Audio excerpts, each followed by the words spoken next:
Rhizomes, why artists and activists should care about crabgrass. Thank you. Well, yes, I'm here to talk about rhizomes, but I am not a botanist, so some of you may be wondering what this is all about.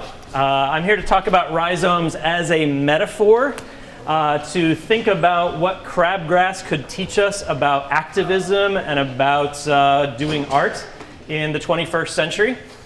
So I'm going to start with a brief botanical description of what a rhizome is, for those of you who are not familiar with that concept. And then we'll move quickly into thinking about rhizomes as a metaphor, as a strategy for action. So the best way to think about what a rhizome is to contrast it to a tree. And I assume you all know what trees are. They're these lovely things that grow around campus and in forests, and they have a nice central root system. They have the trunk come up and the branches establish out from there, right? Now, by contrast, a rhizome is a little bit of a different sort of plant structure. And if you've ever done any weeding in a flower bed and encountered crabgrass or another rhizome, you'll realize quickly how they're different from trees.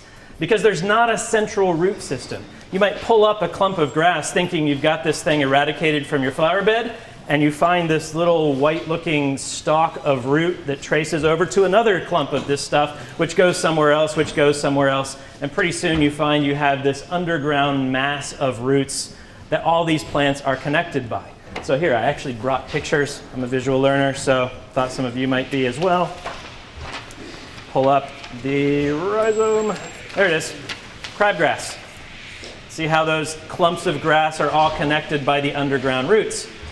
That's what a rhizome is. It doesn't have a central system. It has many different things connected within itself.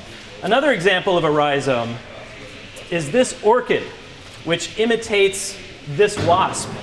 The orchid grows in a way that looks like a female wasp, and the male wasp gets interested, thinks he's going to get lucky, and turns out, no, all he does is help pollinate the orchid.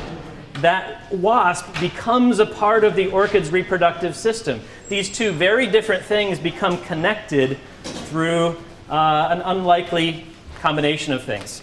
Another example of a rhizome, a murmuration of starlings. You ever watched birds swirl around in a cloud like this? Or maybe a swarm of bees. We could throw it to Kristen in that way with the apiary. These are interesting patterns of behavior that have no leader. They have no central organization, right? It's not like a tree. There's no central root system. There's not one bird giving orders to all the rest of them here. But together, their collectively seemingly random behavior produces some larger pattern, which is interesting and larger than the sum of its parts. So that's a rhizome. What do we think about these things philosophically? Well, to start back with the tree, let's think about how philosophers have thought about trees. Plato, his famous theory of forms. Most of you should have some familiarity with that from concepts of community. Plato is a tree thinker. He's an arborescent thinker. He thinks of one central hierarchical system. For Plato, there's one right way to be a human being. There's one universal, objective form of humanness. And then we could sort of position everyone on the branches of the tree according to how closely they match that one true form of humanness and how different they are. Another tree thinker, Hegel.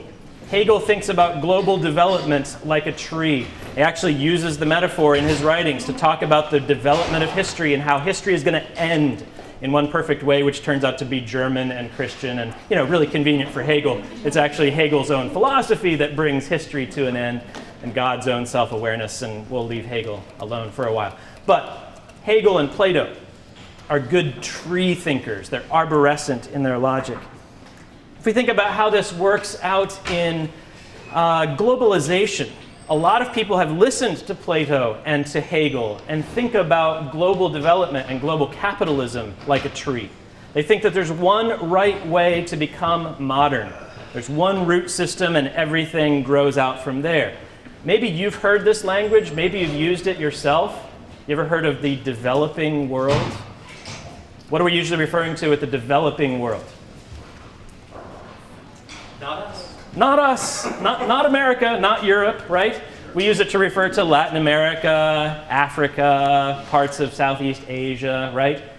Think about the language that's being used there. To say that they are developing implies that we are developed. We're done. We've arrived at the end of history. We are the full-grown tree. They are somewhere behind us, right? They're trying to be just like us. They just haven't got there yet. In the arts, European artists are really good at thinking of their own artistic production in this way. They actually would arrange the arts of non-European people groups in museums in Europe in the early 20th century according to sort of social Darwinist principles, showing European realism as the most perfect, highest achievement in the arts, and then everything Aboriginal, Native, primitive, African, tribal was further down this genealogy as less developed, less mature forms of art. So again, can you hear the tree thinking at work there? There's one right way to do this, and we'll put everyone on the branches according to how close they are to the roots. So in the arts, in thinking about globalization, whether it's your end of history, whether it's your flat earth, whether it's your global caravan, there's just tons of metaphors that have informed public policy, that have informed thinking about and activity in the arts that are completely tree-shaped. So how might the rhizome lead us to think differently? There's some philosophers in the 20th century who have considered that question, saying, how do we break from Plato? How do we get out from under Hegel's shadow? Two guys in particular their names are hard to pronounce, Gilles Deleuze and Félix Guattari. These are two French thinkers who collaborated on a series of books around the concept of the rhizome. They've inspired some political activists named Michael Hart and Antonio Negri, who have collaborated on some political applications of their work, all thinking in terms of the rhizome. So if the tree is about rootedness, it's about centralization, it's about hierarchy, it's about linear structures, the rhizome looks a lot different. How does that shape our thinking and our action? The rhizome is multi-centered. It's not singularly centered. It's about connection. It's about becoming something different. It's about movement and process and in-betweenness. It's about heterogeneity and connections to things that are not like ourselves. It's not about lining everyone up in a row and deciding who's closer and who's further away, who's closer to the roots and who's further out on the branches. It's that crabgrass. It's spreading, it's connecting, it's forming connections underground invisibly, coming up to the surface in surprising ways. It's a lot different of a concept. So how would that lead us to think about globalization, for instance, differently? How do we think about the global economy and global politics? Well, here's an interesting observation. Terrorist organizations are far more rhizomatic than arborescent, aren't they? Al-Qaeda. Is there one central command office for Al-Qaeda? Unfortunately, US planners seem to think that there is, and if we just finally bomb it, the whole thing will die.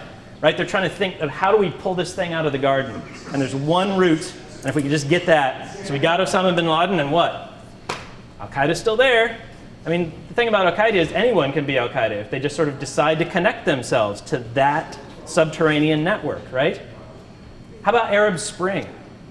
Think about how the activists in Tunisia, in Libya, in Egypt, they were using cutting-edge forms of social media that couldn't be captured by governmental control to communicate with each other and to coordinate their movements and their activities and show up in certain places. Their organizing efforts were far more rhizomatic than tree-like, right? There wasn't one spokesperson for Arab Spring. There wasn't one central command office where everyone came to get the latest updates. It was a spreading, connecting, in-between kind of organization. Occupy Wall Street. The media was just confused by Occupy, right? Who speaks for Occupy? What's their message? What's their plan? Well, there wasn't one.